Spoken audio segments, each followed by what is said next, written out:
देखिए प्रधानमंत्री जी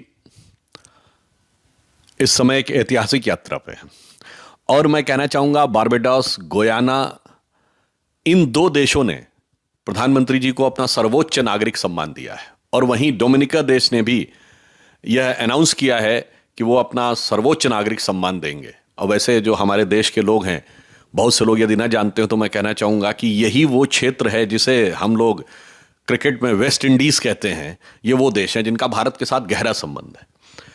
परंतु महत्वपूर्ण बात यह है कि डोमिनिका रिपब्लिक ने जिस ढंग से मोदी जी का सम्मान किया है, किस बात के लिए कि उस कोविड के दौर में भारत ने जिस रूप में उनकी मदद की थी, इसलिए मोदी जी ने उस सम्मान को 140 करोड़ देशवासियों को समर्पित किया है।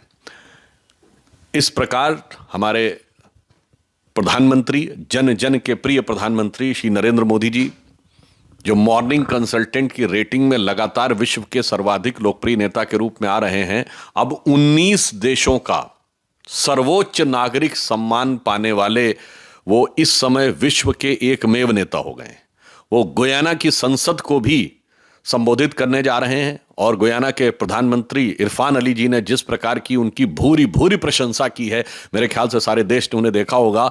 तो गुयाना की संसद को संबोधन करने के साथ वो 14 देशों की संसद को संबोधित करने वाले भारत के पहले प्रधानमंत्री हो गए हैं। वैसे मैं दर्शकों के सुलभ संज्ञान के लिए बता देना चाहता हूं कि पंडित जवाहरलाल नेहरू ने 3 देशों की संसद और इंदिरा जी ने 4 देशों की संसद को संबोधित किया था। नेहरू जी से और इंदिरा जी से कहीं आगे जाते हुए 14 देशों की संसद को संबोधित करना, 19 देशों का सर्वोच्च नागरिक सम्मान पाना, और मैं उसमें भी याद दिला दूं कि इसमें 4 मुस्लिम देश भी हैं।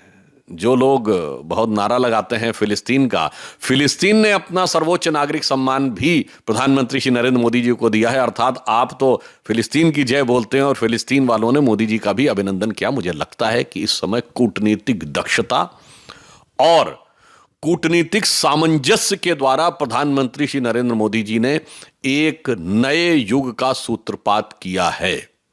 There was a time when India's policy, diplomatic policy was motivated by the principles of non-aligned.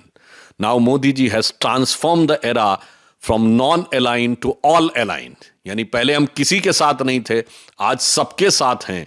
तो इस आधार पर हम यह कह सकते हैं कि प्रधानमंत्री श्री नरेंद्र मोदी जी के नेतृत्व में भारत कूटनीतिक दक्षता के जिस ऊंचे मुकाम पर पहुंचा है कि बढ़ रहे हैं हम प्रगति की ओर, उस रफ्तार से कर रहा है विश्व भी हमको नमन उस पार से।